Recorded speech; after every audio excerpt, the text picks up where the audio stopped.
ونستغفره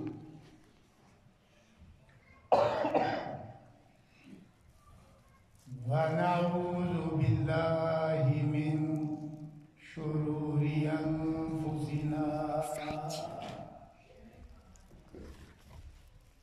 ومن سيئات أعمالنا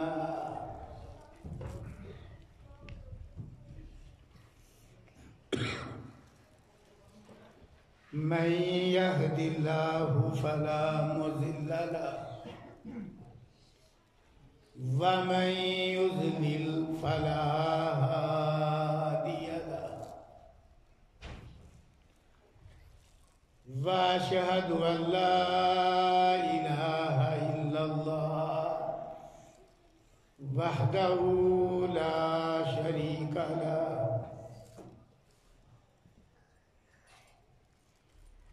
وأشهد أن محمدًا عبده ورسوله صلى الله عليه وسلم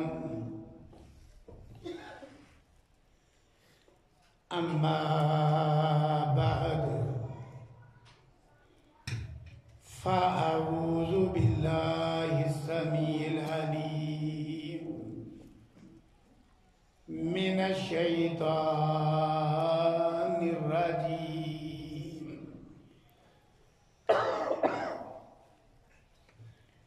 من همزه ونفخه ونفثه بسم الله الرحمن الرحيم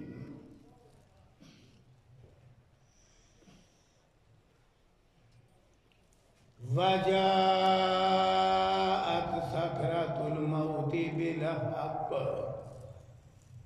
ذلك ما كنت منه تحيد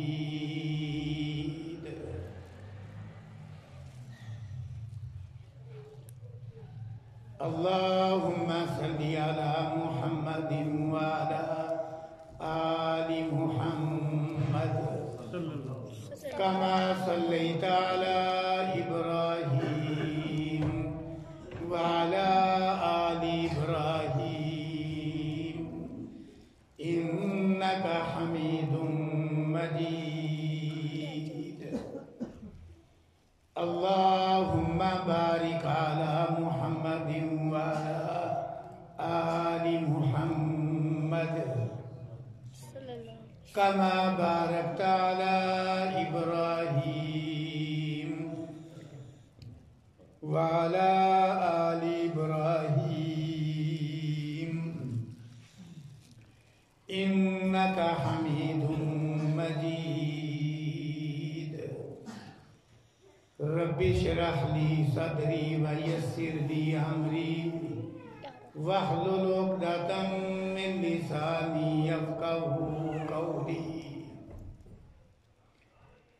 ربي أوزعني أن أشكر نعمتك التي أنعمت علي وعلى والدي وأن أعمل صالحا ترضاه وأصلح لي في ذريتي إني تبت إليك وإني من المسلمين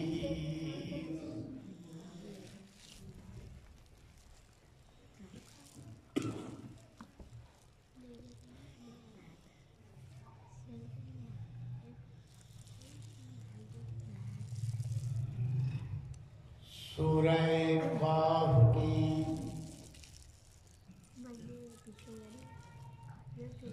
ایک آیت کریمہ اس وقت پڑھی گئی ہے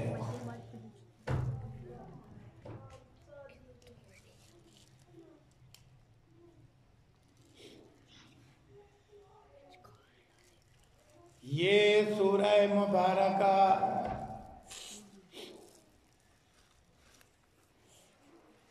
قرآن کریم کی انتہائی امتیازی شان و عظمت رکھنے والی صورت ہے.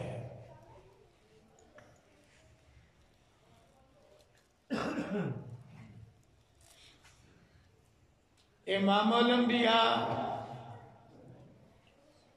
سید ولد آدم جناب محمد رسول اللہ صلی اللہ علیہ وسلم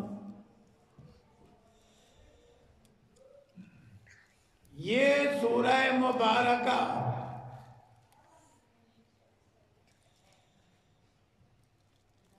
تین اہم موقعوں پہ بکثرت پڑھا کرتے تھے.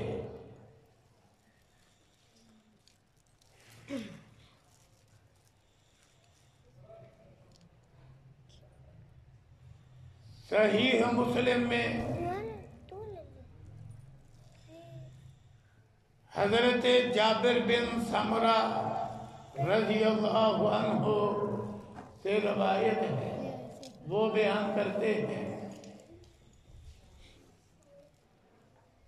کہ رسول اللہ صلی اللہ علیہ وسلم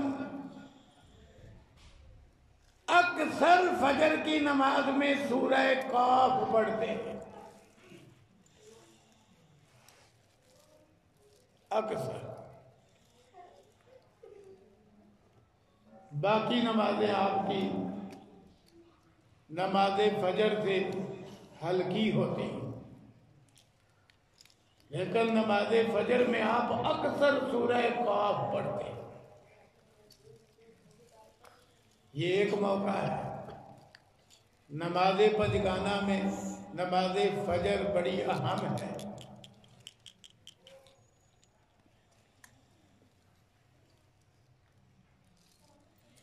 صحیح مسلم میں ہی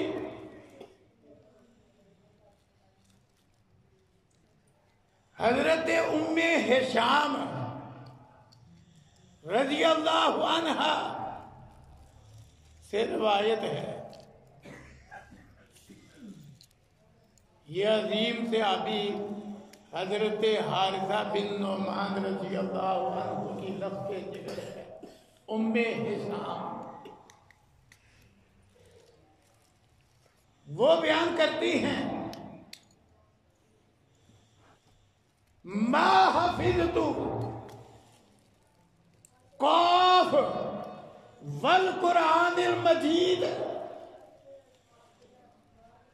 الا من فی رسول اللہ صلی اللہ علیہ وسلم.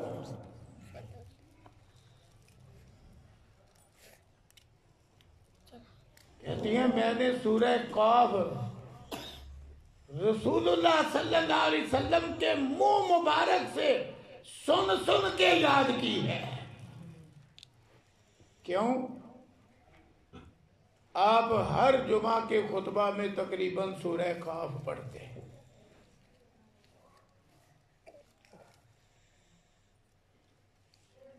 اس حدیث میں جہاں سورہ قاف کی اہمیت ہے کہ آپ تقریباً ہر خطبہ جمعہ میں اسے پڑھتے، وہاں ام ہشام رضی اللہ عنہا کی بھی شان و عظمت ہے کہ ان کا ذوق شوق دیکھیے. وہ کہتی ہیں ہر جمعے کے دن سن سن کے میں نے سورہ قاف ہی ود کر لی.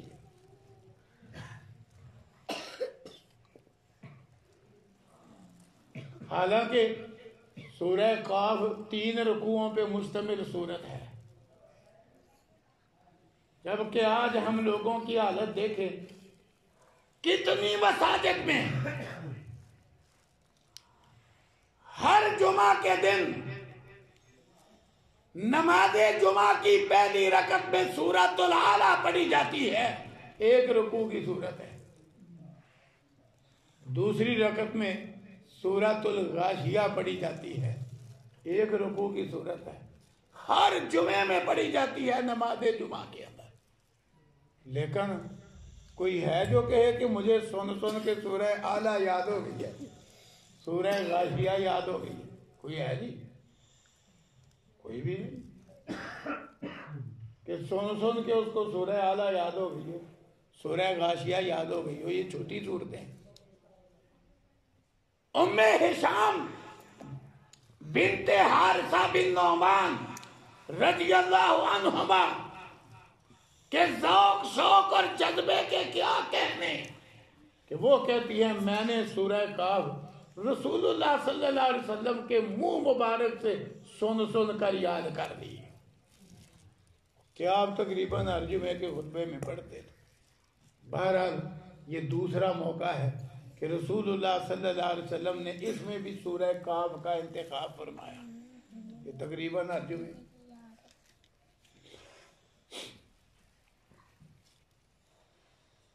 صحیح مسلم میں ہے حضرت عمر بن خطاب رضی اللہ عنہ نے ایک دن حضرت ابو واقد لیثی رضی اللہ عنہ سے پوچھا کہ رسول اللہ صلی اللہ علیہ وسلم عیدین کی نماز میں، عید الفطر کی نماز میں، عید الاضحیٰ کی نماز میں کون سی صورتیں پڑھتے تھے؟ تو حضرت ابو واقد لیثی رضی اللہ عنہ نے بیان کیا کہ رسول اللہ صلی اللہ علیہ وسلم عید الفطر اور عید الاضحیٰ کی نماز میں پہلی رکعت میں سورہ قاف اور دوسری رکعت میں سورہ قمر پڑھتے. پہلی رکعت میں سورہ قاف والقرآن المجید اور دوسری رکعت میں اقتربت الساعة وانشق القمر، یہ آپ پڑھتے ہیں. اب غور کیجئے، ایک یومیہ موقع ہو گیا، ایک ہفتہ وار موقع ہو گیا، اور ایک بلکہ 2 سالانہ موقع ہو گئے، اور تینوں مواقع انتہائی اہم. نماز فجر نمازوں میں انتہائی اہم. اسی طرح خطبہ جمعہ تمام دروس و تقاریر میں انتہائی اہم، اور عید الفطر عید الاضحیٰ کی نمازیں انتہائی اہم. تو آپ نے تینوں مواقع پہ سورہ کاف کو چنا ہوا ہے، اور حدیث صحیح مسلم میں ہے. اس کی وجہ کیا ہے؟ اس کی وجہ یہ ہے کہ یہ سورہ مبارکہ ان زبردست قسم کے امور پر مشتمل ہے کہ اگر انسان انہیں ہر وقت یاد رکھے تو ایسا شخص فرائض و واجبات چھوڑ نہیں سکتا اور کبائر و محرمات کا ارتکاب نہیں کر سکتا اگر ان امور کو یاد رکھے. یہ سورہ مبارکہ ان امور پہ مشتمل ہے.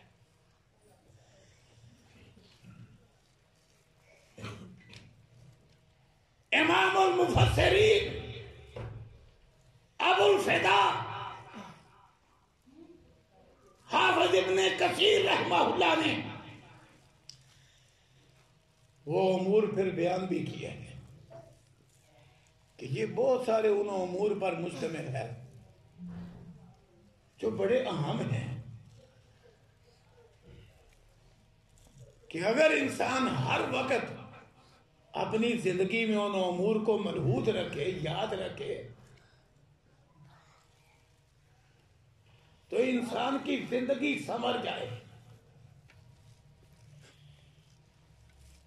یہ فرائض و واجبات چھوڑے نہ اور کبائر اور محرمات کا ارتکاب نہ کرے، اور جہاں کمی کوتاہی ہو جائے یہ استغفار کرے. اگر ان امور کو یہ ملحوظ رکھے، ان میں سے ایک امر اللہ تعالیٰ نے اس آیت مبارکہ میں بیان کیا ہے جو میں نے ابھی پڑھی ہے، وَجَاءَتْ سَكْرَةُ الْمَوْتِ بِالْحَقِّ.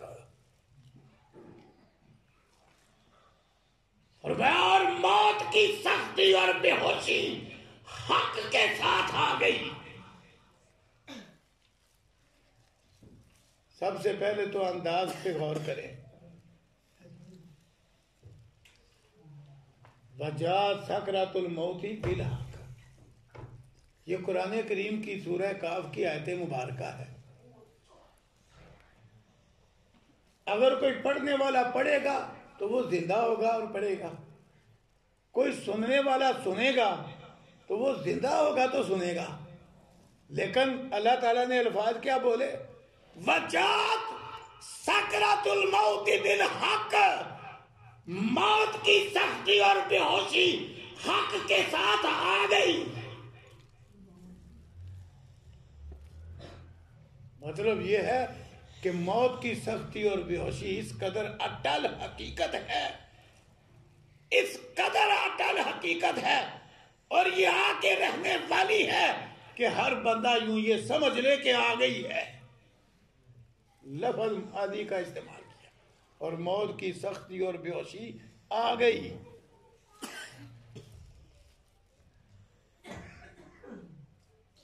یقینی اس قدر زیادہ ہے یہ حقیقت۔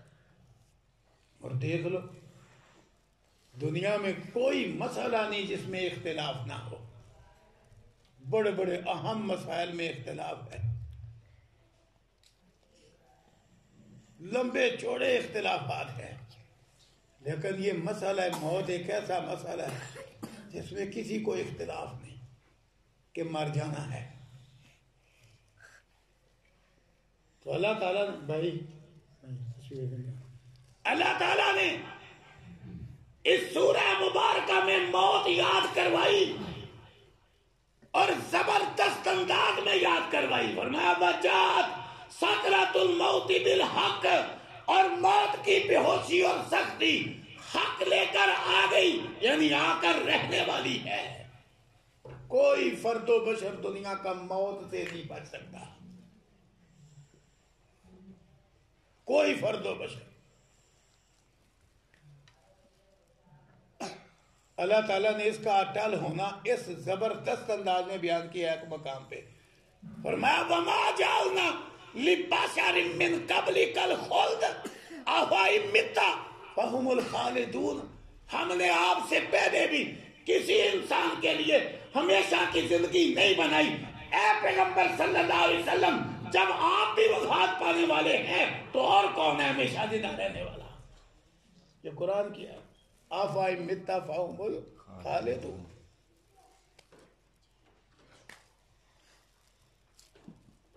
کوئی مستثنا نہیں سے۔ حضرت عیسیٰ علیہ السلام کو روح جسم سمیت آسمانوں پہ اٹھایا گیا ہے، لیکن وہ بھی قرب قیامت اتریں گے اور وقت پورا کر کے وہ بھی وفات پائیں گے۔ کوئی موت سے مستثنا نہیں۔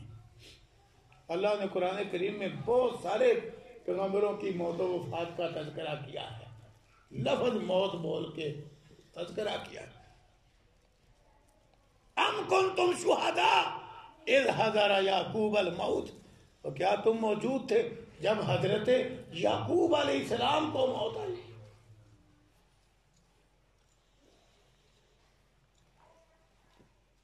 حضرت سلیمان علیہ السلام پیغمبر بھی تھے، عظیم المرتبت پیغمبر ہونے کے ساتھ ساتھ بادشاہ بھی تھے، اور ایسے بادشاہ جنہیں ایسی بادشاہت ملی کہ ان جیسی بادشاہت ان کے بعد کسی کے حصے میں نہیں آئی۔ قرآن اعلان کرتا ہے، لیکن اللہ نے قرآن کریم کی ایک آیت میں ان کے لیے 2 بار موت کا لفظ بولا ہے کہ آخرکار وہ بھی وفات پا گئے۔ ایک آیت میں 2 بار لفظ بولا ان کے۔ کوئی مستثنا نہیں ہے موت سے۔ اور موت کی سختی بھی بڑی تلخ حقیقت ہے جس میں ہر ایک نے مبتلا ہونا ہی ہونا ہے۔ یہ یاد رکھے، اللہ نے بیان کیا وَجَاءَتْ سَكْرَةُ الْمَوْتِ بِالْحَقِّ۔ اٹھاؤ صحیح البخاری، پیغمبروں کے امام ہیں، پوری اولاد آدم کے سردار ہیں، جناب محمد الرسول اللہ صلی اللہ علیہ وسلم۔ اما عائشہ صدیقہ رضی اللہ عنہا بیان کرتی ہیں کہ جب آپ کا آخری وقت آیا، آپ کے قریب پانی سے بھرا ہوا پیالہ پڑا ہوا ہے اور بار بار آپ پانی میں ہاتھ ڈبو کے اپنے چہرے اطہر بھی پھیرتے ہیں اور ساتھ دعا کرتے ہیں ربی اعنی علی سکرات الموت، اور کبھی آپ فرماتے ہیں ان للموت سکرات، یا اللہ موت کی سختیوں پہ میری مدد فرما۔ موت کی کتنی سختیاں ہیں، حتیٰ کہ آپ کی لخت جگر حضرت فاطمہ الزہرا رضی اللہ عنہا یہ کیفیت دیکھ کے عرض کرتی ہیں واہ کر بابا تھا، میرے ابا جان کتنی تکلیف میں ہے۔ تو آپ فرماتے ہیں میری بیٹی آج کے بعد تیرے باپ کے لیے کوئی تکلیف نہیں۔ لیکن وہ سختی آپ نے بھی محسوس کی۔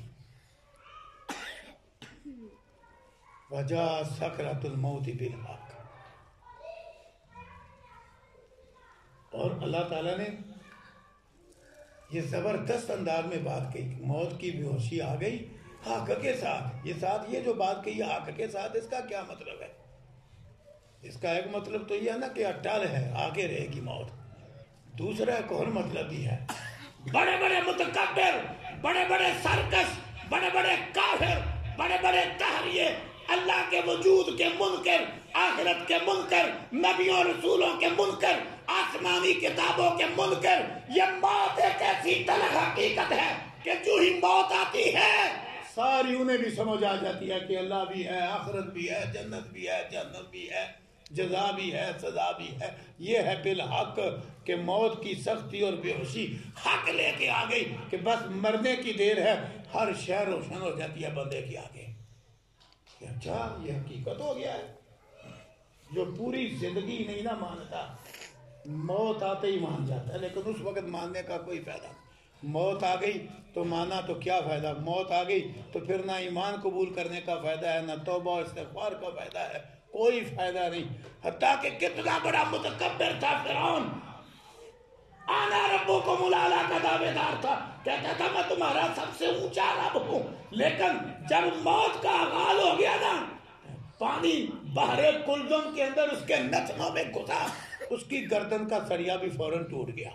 کیا کہتا ہے، میں مان گیا، رب وہی ہے جس پہ بنو اسرائیل مان لائے، منٹ لگا ہے۔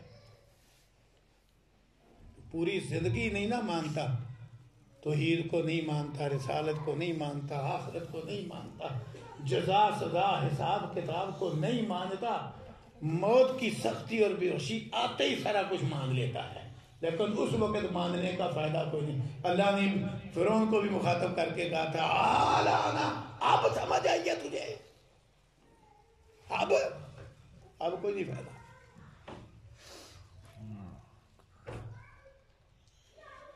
موت کے وقت ہی سمجھ آ جاتی ہے۔ پڑھیے سورہ مومنون بھی،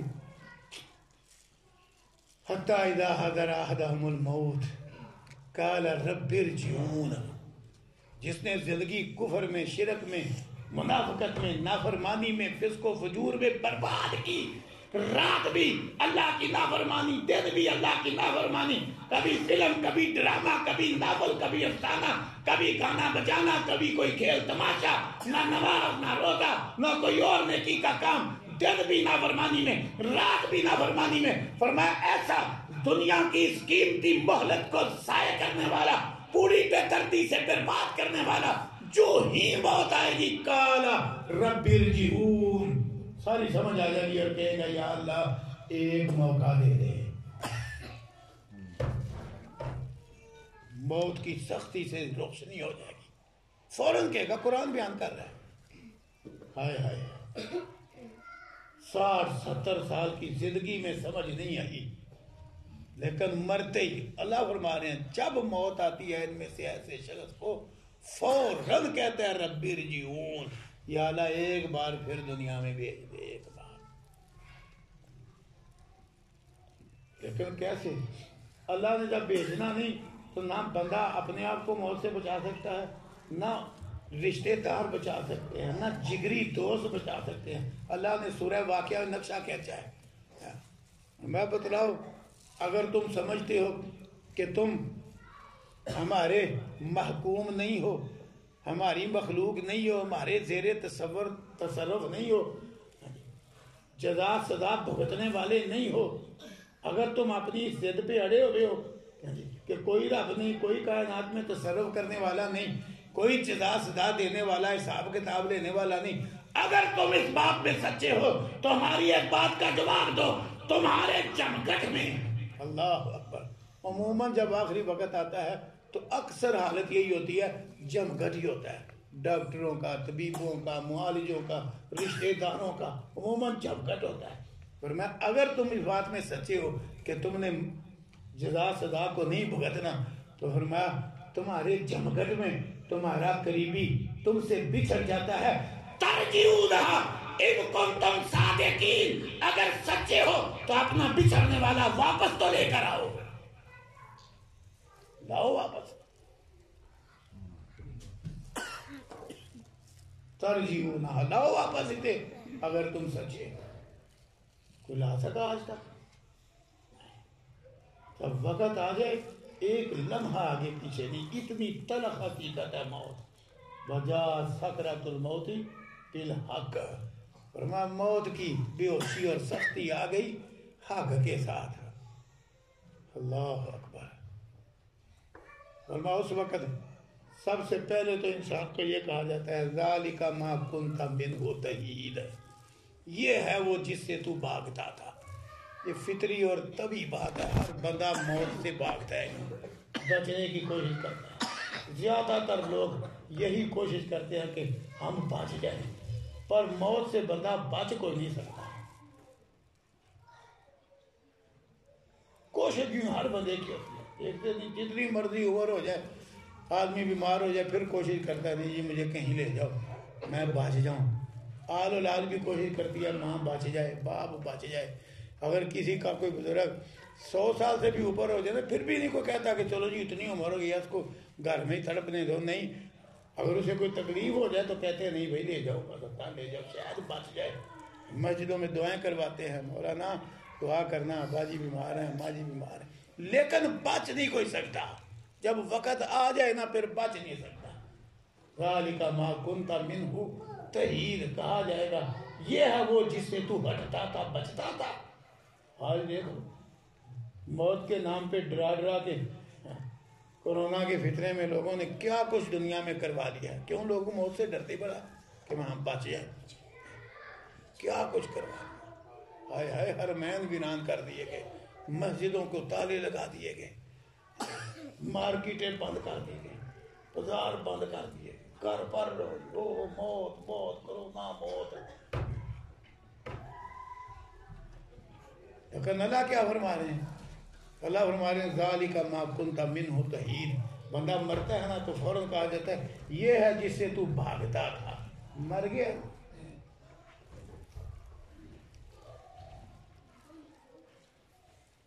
غزوہ احد میں صحابہ شہید ہوئے رضی اللہ عنہ، تو جو منافق قسم کے لوگ تھے نا انہوں نے یہ باتیں کہیں، لو جی کاش یہ ہمارے ساتھ پیچھے رہتے، جہاد میں نہ جاتے تو نہ مرتے، یہ کہا انہوں نے، کاش کہ یہ ہمارے ساتھ ہی پیچھے رہتے، ہم پیچھے رہتے تھے نا، منافق پیچھے رہتے تھے، ہم پیچھے ہیں، کاش یہ پیچھے رہتے تو یہ نہ مرتے نہ قتل کیے جاتے۔ اللہ نے اس کا زبردست جواب دیا، دو طرح کا، ایک جواب یہ دیا میں کان کھول کے سن لو، تم کہتے ہو کاش یہ نہ جاتے، جس کے بارے مرنا لکھا جا چکا ہے کہ فلاں وقت فلاں جگہ مرے گا، وہ اپنے مرنے کی جگہ پہ جا کے رہے گا، اور دیکھ لو یہ حقیقت ہے، پیسے خرچ کر کے بندہ پہنچتا ہے مرنے کی جگہ پہ، پیسے خرچ کر کے پہنچتا کہ نہیں پہنچتا، پتہ نہیں پر ہوتا کہ میں مرنے جا رہا ہوں، کیوں؟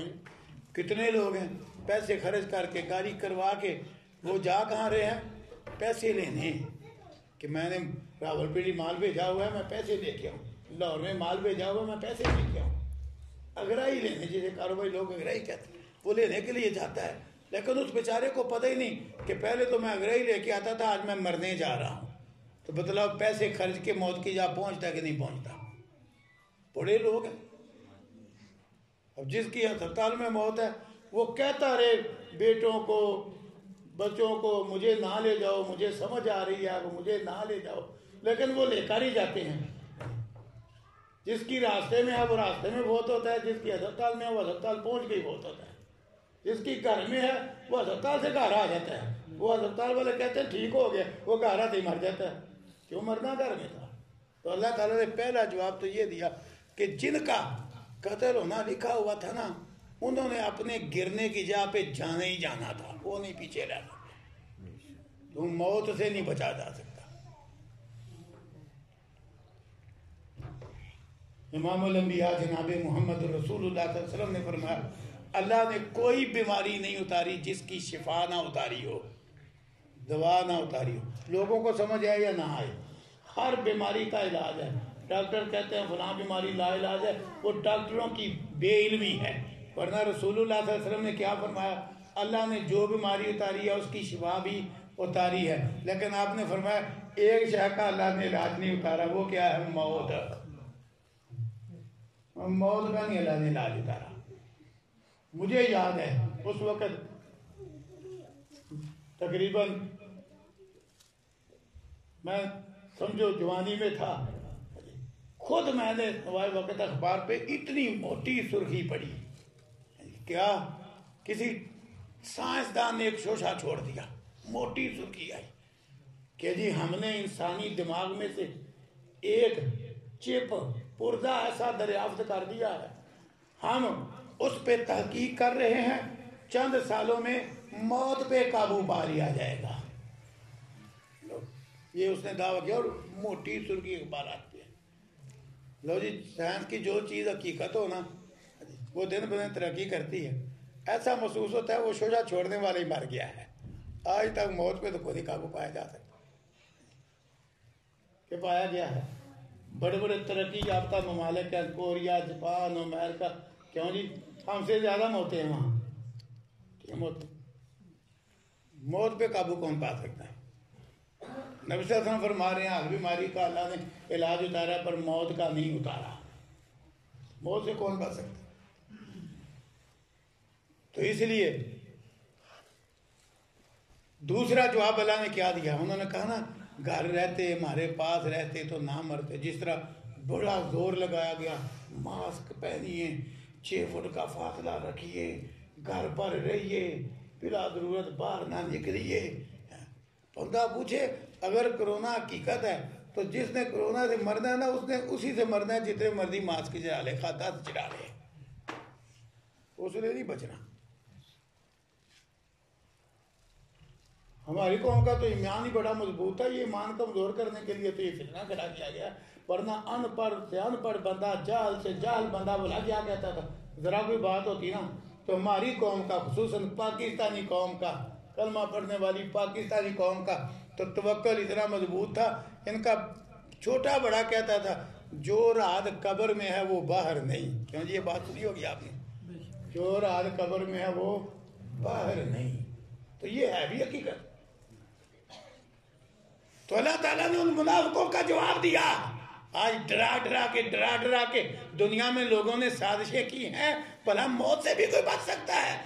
اللہ نے پہلا جواب یہ دیا کہ تم کہتے ہو ہمارے پاس رہتے تو نہ مرتے، نہ قتل کیے جاتے، اور جن کا مرنا جہاں لکھا تھا نا انہوں نے اپنے گرنے کی جگہ میں جانے ہی جانا تھا۔ پڑھو سورہ آل عمران، قرآن تو مانتے ہو کہ نہیں؟ سورہ آل عمران میں یہ لکھا ہے لَبَّرَزَ الَّذِينَ كُتِبَ عَلَيْهِمُ الْقَتْلُ إِلَىٰ مَضَاجِعِهِمْ، انہوں نے جانے ہی جانا تھا۔ ابھی ہم دیر سے بندہ، میں جس طرح میں بیان کر رہا ہوں، بندہ پیسے خرچ کر کے مرنے کی جہاں جاتا ہے، لیکن اسے پتہ نہیں ہوتا میں مرنے جا رہا ہوں۔ کتنے لوگ ہیں دلہن لینے گئے، دلہن تو نہیں ملی، موت مل گئی۔ ایسے واقعات کے نہیں، میرے سامنے تو بڑے واقعات۔ چل کے گیا ہے، پیسے خرچ کے گیا ہے مرنے کے لیے۔ اللہ اکبر، فرعون بھی تو چل کے پہنچا تھا مرنے کی جگہ پہ، تب آنا ربکم الاعلیٰ کا کرتا تھا۔ اللہ نے ایسی مت ماری، لال پیلا ہو کے اپنی ساری فوج بھی لے کے، عوام الناس کو بھی فوج میں بھرتی کر کے، جی ایک فرد پیچھے نہ رہے، یہ ہمارے نوکر، ہمارے چاکر، ہمارے غلام، یہ بنو اسرائیل ہم سے بھاگے ہیں، خدمت کا کام کون کرے گا؟ جبری مشقت کا کام کون کرے گا؟ ظالم کو یہ بھی نہیں نا برداشت ہوتا مظلوم ہاتھ سے نکل جائے. لال پیلا ہو گیا فرعون، پیچھا کرو کوئی نہ پیچھے رہے. سارے شہروں میں ڈٹور جی بھیج دیے.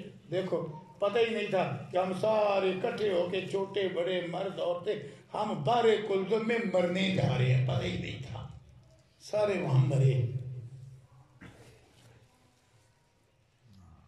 بہت سے کون پا سکتا. دوسرا جواب اللہ نے دیا. یہ کہتے ہیں لو جی ہمارے پاس رہتے نہ جہاد پہ جاتے تو نہ مرتے. اللہ نے دوسرا جواب زبردست دیا. اور میں اے پیغمبر صلی اللہ علیہ وسلم ان سے کہو کہ اگر گھر بیٹھنے سے اور جہاد سے پیچھے رہنے سے بندہ بچ سکتا ہے نا موت سے، فَدْرَوْا عَنْ أَنفُسِكُمُ الْمَوْتِ، اپنے آپ سے موت دور کر کے دکھلاؤ. اگر ہو تم سچے آپ بتلاؤ. وہ منافق جو دوسروں کے بارے کہتے تھے کہ یہ گھر میں رہتے تو نہ مرتے، بتلاؤ اب وہ منافق دنیا میں ہیں؟ وہ مر گئے سارے. اللہ نے فرمایا اپنے آپ سے موت ہٹا کے دکھلاؤ اگر ہو تم سچے. تو یہ کتنی اٹل حقیقت ہے موت. لیکن جتنی اٹل حقیقت ہے اتنے ہی بندہ اس کو بلائے ہوئے ہے. آج یہ جتنا دنیا میں کفر ہے، شرک ہے اور بے دینی ہے، جتنی بے عملی اور بد عملی ہے، اس کے پیچھے موت کو بھولنا ہے. آدمی کو مرنا یاد نہیں. جس کو جتنا مرنا یاد ہوگا وہ اتنا اچھا انسان ہوگا. یاد رکھیں، جس کو پتہ ہے کہ مرنا ہے اور مرنے کے بعد حساب دینا ہے، خالی مرنا نہیں، مرنے کے بعد حساب دینا ہے. اس لیے اللہ نے قرآن میں خالی موت کا تذکرہ نہیں کیا. جہاں موت کا تذکرہ کیا ساتھ پھر حساب کا تذکرہ کیا ہے. تو جس کو مرنا یاد ہے اور مرنے کے بعد کا حساب یاد ہے نا، وہ نہیں ایسا کرتا جو آج معاشرے میں ہو رہا ہے. وہ مرنا یاد ہی نہیں، مرنا نہیں یاد. یہ تھوڑی مدت پہلے کی بات ہے، میرے رونگٹے کھڑے ہو گئے. میں یوں شہر کے بڑے قبرستان میں جنازہ پڑھانے تو بڑی دیر سے جاتا ہوں، پڑھنے بھی بڑی دفعہ گیا ہوں، پڑھانے بھی بڑی دفعہ گیا ہوں. لیکن اچانک ایک دفعہ میری نظر پڑی. ہر دفعہ پہلے نظر نہیں پڑتی تھی، اچانک نظر پڑی جی. جس طرح یہ دو ستون ہے نا، ہمارے شہر کا جو بڑا قبرستان ہے جنازہ گاہ میں ستون ہے، تو ستونوں کے ساتھ کرسیوں کو رکھ کے نا اتنے موٹے سنگل کے ساتھ باندھا گیا اور تالا لگایا گیا کرسیوں کو. میں نے پہلی دفعہ جب دیکھا نا، سچی بات ہے میرے رونگٹے کھڑے ہو گئے. میں نے کہا انسان کہاں تک پہنچ گیا کہ یہاں میتیں لائی جاتی ہیں، جنازے پہ جنازہ آتا ہے. حقیقت ہے پھر ہمارے شہر کے بڑے قبرستان میں، جہاں بھی کوئی بڑا شہر ہو اور بڑا قبرستان ہو، وہاں تو منٹ بعد جنازہ آتا ہے. کئی دفعہ ایک جنازہ پڑھنے جاتے ہیں 4 5 ایک وقت میں جمع ہو جاتے. اتنی موت نظر آتی ہے. ایسی جگہ پر جی کرسیوں کو موٹا سنگل مار کے باندھا گیا. کیوں؟ کہ لوگ اٹھا لیتے ہیں. ایک پانی کا گلاس کیا ہوتا ہے؟ کیا کسی کا اس سے مال بن جاتا ہے؟ لیکن مسلمانوں کا ملک ہے، جہاں کولر ہے وہاں پانی کے گلاس کو اگر سنگلی سے نہیں نہ باندھا گیا تو پھر گلاس ہے نہیں. کیا ہو گیا ہمیں؟ کوئی نہ مرنا یاد ہے، نہ مرنے کا بعد والا حساب کتاب یاد ہے، پرواہ ہی نہیں.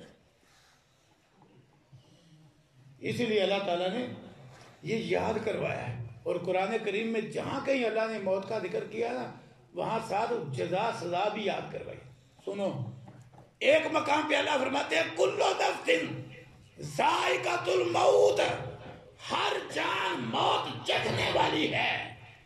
ہر جان موت چکھنے والی ہے. ہاں جی، یہ جو قرآن کریم میں پہلا مقام ہے کل نفس ذائقۃ الموت. ہاں جی، آگے کیا ہے؟ ہاں جی حافظ صلاح، پہلا مقام ہے کل نفس ذائقۃ الموت. آگے جزاکم اللہ انما توفون اجورکم یوم القیامہ، کہ ہر جان موت کو چکھنے والی ہے. آگے کیا بیان کیا؟ اور تمہیں تمہارے اعمال کا پورا بدلہ قیامت کے دن دیا جائے گا. یہ مرتے دم تک موقع ملا ہوا ہے، بس مرتے ہی موقع ختم ہو جانا ہے، پھر بدلہ شروع ہو جانا ہے. ایک حد تک بدلہ قبر میں، پھر حقیقی بدلہ حشر میں. بدلہ شروع. یہ نہیں کہ مر گیا تو کام ختم. مر کے کام ختم ہو جاتا تب بھی خیر تھی، نہیں، مر کے بدلہ شروع ہو جانا ہے، قبر میں بھی شروع ہو جانا ہے، حشر میں بھی شروع ہو جانا ہے۔ اللہ اکبر۔ دوسرے مقام پہ اللہ فرماتے ہیں کل نفس ذائقۃ الموت، ہر جان موت کو چکھنے والی ہے۔ وہاں آگے ساتھ کیا ہے بلا؟ ہاں جی، دوسرے مقام پہ کل نفس ذائقۃ الموت وَنَبْلُوكُمْ بِالشَّرِّ وَالْخَيْرِ فِتْنَةً، آگے وَإِلَيْنَا تُرْجَعُونَ، فرمایا ہر جان موت کو چکھنے والی ہے، اور ہم دنیا میں تو تمہیں شر کے ساتھ بھی آزما رہے ہیں، خیر کے ساتھ بھی آزما رہے ہیں، اور پھر تم نے ہماری طرف ہی لٹائے جانا ہے۔ دیکھ لو وہاں بھی اللہ نے بدلہ جزا سزا کا ذکر کر دیا ہے۔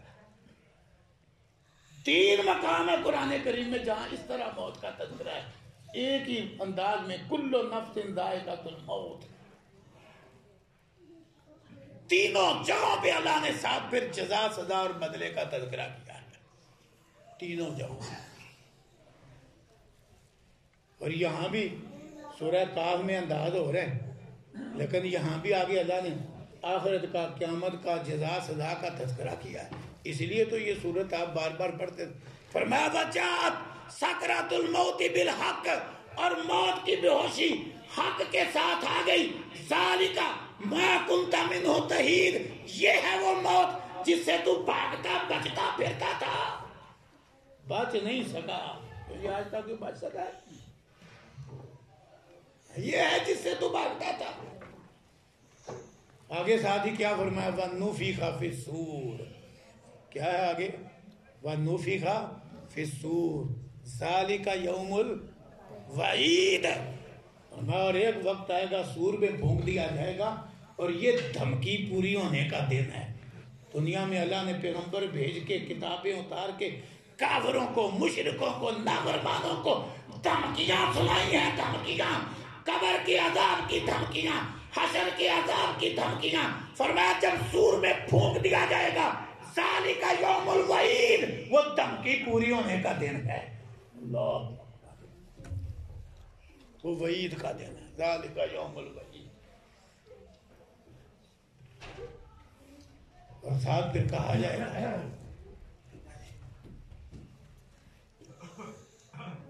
لقد كنت في غفلة من هذا، اللہ اکبر، ساتھ پھر کہا جائے گا تو ان سارے امور سے یہ شروع ہو گیا نا جزا سزا حساب کتاب، لقد كنت في غفلة من هذا، تو ان سارے امور سے غافل پڑا تھا، فكشفنا عنك غطاءك، ہم نے تیری آنکھ سے پردہ ہٹا دیا، فبصرك اليوم حديد، آج تیری نظر بڑی تیز ہے، سب کچھ تجھے نظر آ رہا ہے جو دنیا میں نہیں نظر آتا تھا۔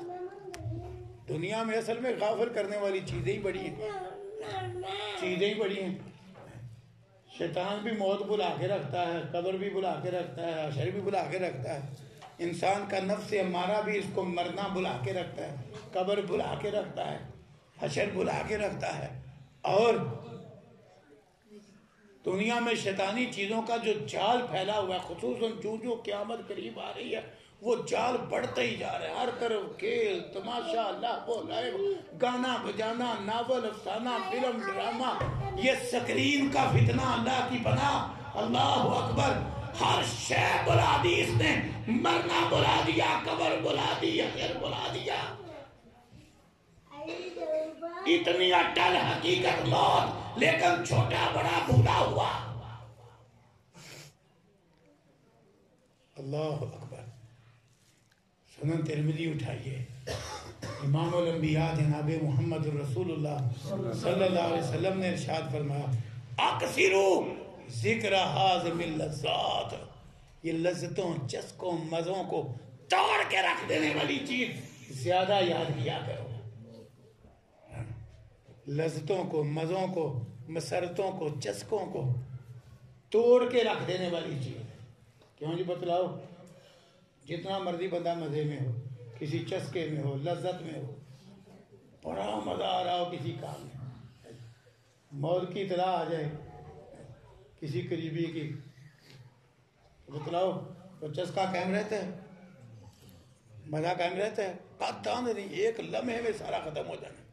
حتیٰ کہ ہم نے دیکھا 6 مہینے شادی کی تیاری کی گئی ہوتی ہے، این شادی والے دن قریبی وفات پا جاتا ہے. تو بتلاؤ شادی کا پروگرام چلتا ہے پھر؟ بتلاؤ، سارا کچھ ٹھپ ہو جاتا ہے. تو آپ نے کیا فرمایا؟ لذتوں مسرتوں چسکوں کو توڑ کے رکھ دینے والی چیز.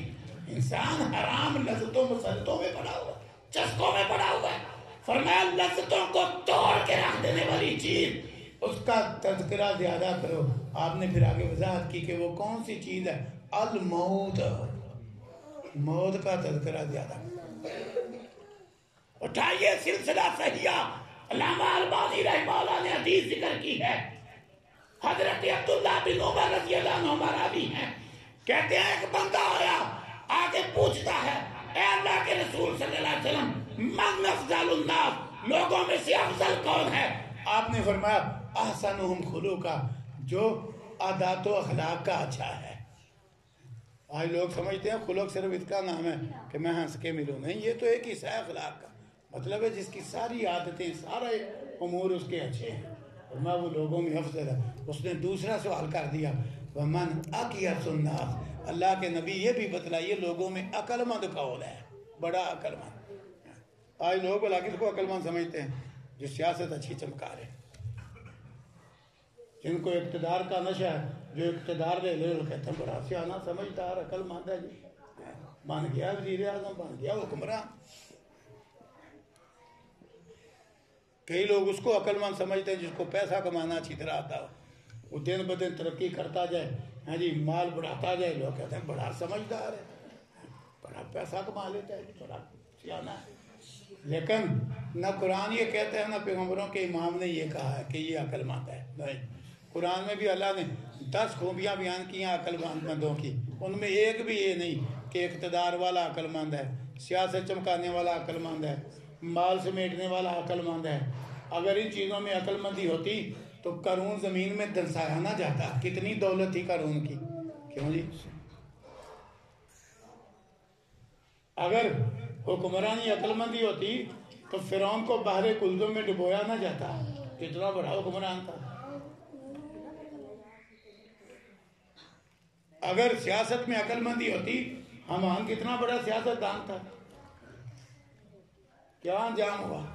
نہیں. لوگ سمجھتے ہیں یہ عقل مندی ہے، یہ نہیں عقل مندی.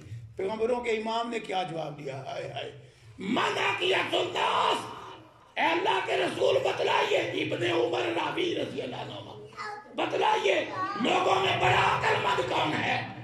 رسول اللہ صلی اللہ علیہ وسلم نے فرمایا اللہ اکبر، اکثرہم للموت ذکرا، جو موت زیادہ یاد کرتا ہے.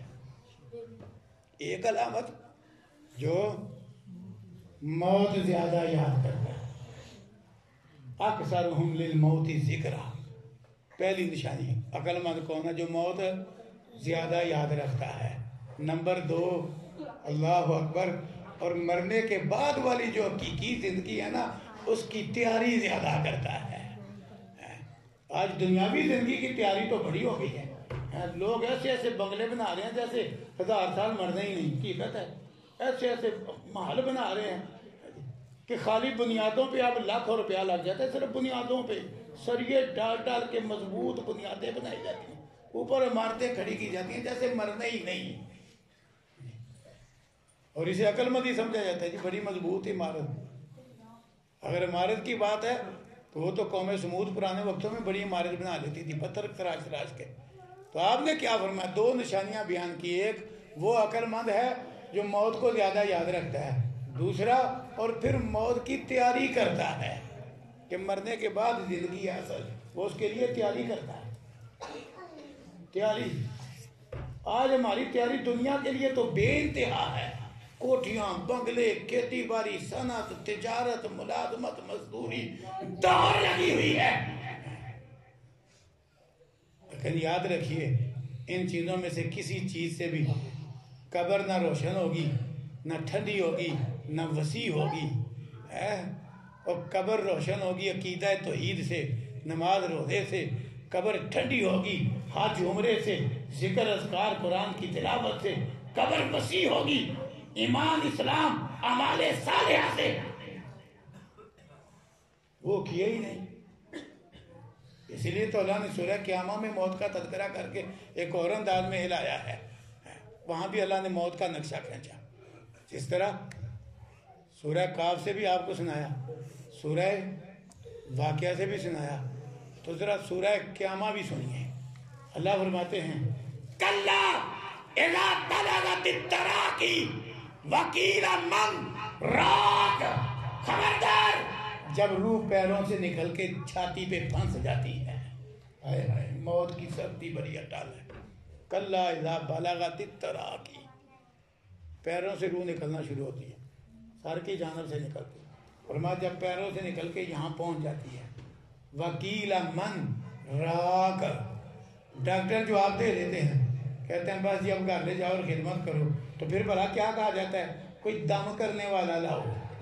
جب ڈاکٹر جواب دے دیتے ہیں نا, تو پھر بھلا کیا کرتے ہیں, کوئی دم کرنے والا لاؤ. ہمیں بھی لوگ لے کے جاتے ہیں, جی ڈاکٹروں نے جواب دے دیا اب دم کر جائے. یہ قرآن نے کیسا اس وقت نقشہ کھینچا اور آج تک ہو رہا ہے. کہہ دیا جاتا ہے کوئی دم کرنے والا لاؤ, ڈاکٹر تو جواب دے گئے وکیل من راق وظن انہ الفراق. وہ جو آخری لمحات پہ پہنچا ہوتا ہے, اب اس کو اندازہ ہو جاتا ہے کہ بس میں مرنے والا ہوں, میں اپنے بیوی بچوں سے عزیز و اقارب سے بچھڑنے والا ہوں. اور میں والتفت الساق بالساق, پنڈلی سے پنڈلی لپٹ جاتی ہے. الی ربک یومئذ المساق, دنیا کے سفر ختم ہو جاتے ہیں, آخرت کا شروع ہو جاتا ہے. اللہ تعالیٰ موت بیان کر کے نا اس طرح کہ یہ حالت ہوتی ہے.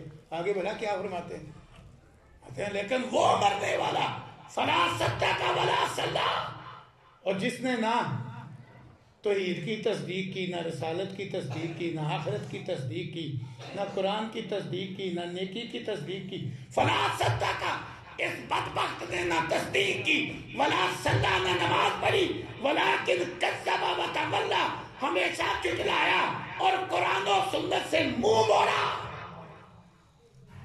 ولا صدق ولا صلی ولیکن کذب وتولی, جھٹلایا اور منہ موڑا.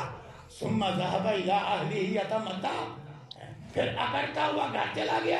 میں دینی لوگوں کا مذاق اڑا کے آیا ہوں, میں مولویوں کو لاجواب کر کے آیا ہوں, بڑے قیامت کرتے تھے, میں ٹھیک کر کے آیا ہوں. اکڑتا ہوا اپنے گھر گیا.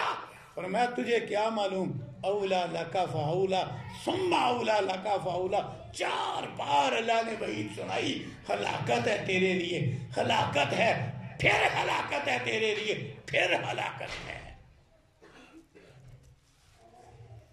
یحسب الانسان ان یترک سدی, کیا انسان سمجھتا ہے اس کو بیکار چھوڑ دیا جائے گا.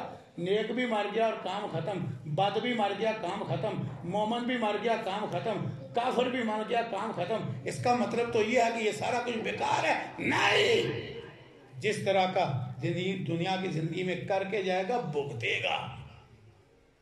یحسب الانسان ان یترک سدی, بھگتے گا.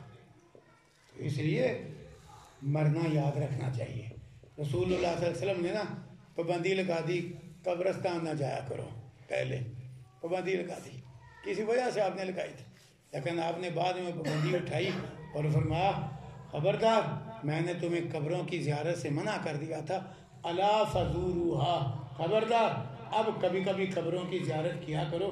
کیوں زیارت کیا کرو, فإنہا تذکر الآخرہ, وہ آخرت یاد کرواتی ہے کہ میں نے بھی یہاں آنا ہے, آخرت یاد کرواتی. تو اللہ کرے ہمیں مرنا یاد آئے, ہمیں قبر کا دور یاد آئے, ہمیں حشر کی سختیاں یاد آئیں.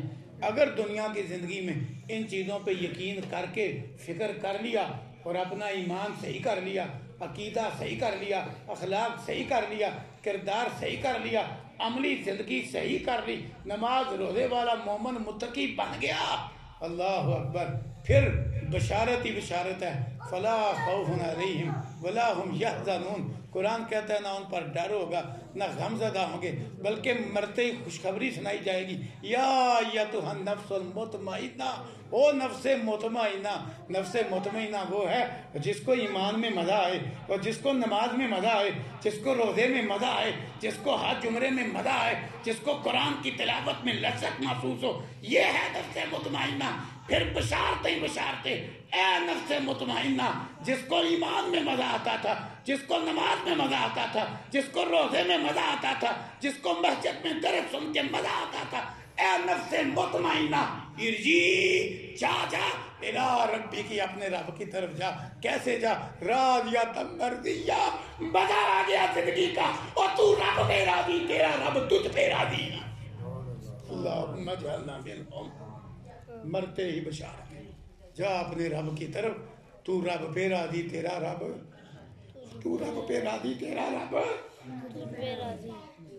اللہم اجعلنا منہم راضیۃ مرضیہ، کم از کم اتنا تو کر جاؤ کہ مرتے وقت یہ خوشخبری تو مل جائے، راضیۃ مرضیہ، اور تو رب پہ راضی، تیرا رب تجھ پہ راضی۔ اس سے بڑی ڈگری کوئی نہیں۔ اللہ نے مومنوں کو خوش ہو کے سب سے بڑی ڈگری یہی سنائی ہے، رضی اللہ عنہم ورضوا عنہ۔ تو کیا فرمایا؟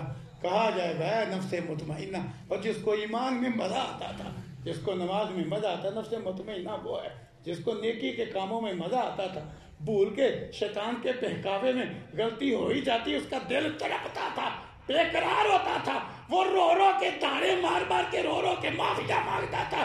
نفس مطمئنہ ہے، اللہ کی قسم، اے نفس مطمئنہ، جا اپنے رب کی طرف۔